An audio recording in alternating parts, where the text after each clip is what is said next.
विधानसभेचा आखाडा फक्त सागर डिजिटलवर। विरोधक नेहमीच धर्मनिरपेक्षता शब्दाचा वापर करून जातीय द्वेष निर्माण करतात। विकासाच्या नावावर श्रीवर्धन मतदारसंघ भकास करून टाकला असा टोला ज्ञानदेव पोवार यांनी पत्रकार परिषदेत लगावलाय।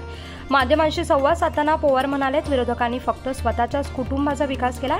रोजगार निर्मितीच्या नावावर फक्त बोंबाबोंब करून तरुणांच्या खांद्यावर बेरोजगारीची कुऱ्हाड घातली आहे। स्थानिक उमेदवारालाच मतदान करा। संविधान टिकवायचे असेल तर सर्व धर्मीयांनी एकत्र येऊन महाविकास आघाडीचे उमेदवार अनिल नवगणे यांना विजय करा असं आवाहन देखील यावेळेस करण्यात आले।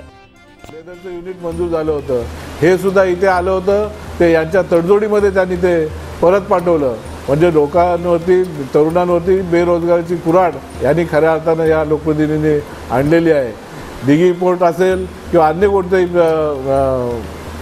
गेले 30 वर्ष हे या प्रभागाचं नेतृत्व करतात। अनेक फसव्या योजना इथे आणल्या, लोकांना फसवण्याचं काम मात्र त्यांनी केलेलं आहे। विकास करण्याच्या नावावरती हा श्रीवर्धन मतदारसंघ हा भकास करून टाकलेला आहे। विकास म्हणजे काय नेमकं यांना समजलं पाहिजे।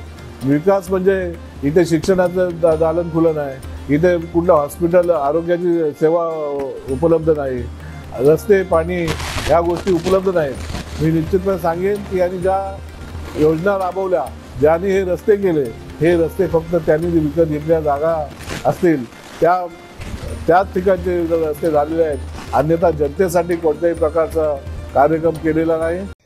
सागर डिजिटलच्या बातम्या नियमित पाहण्यासाठी आमचे YouTube चॅनल सबस्क्राइब करा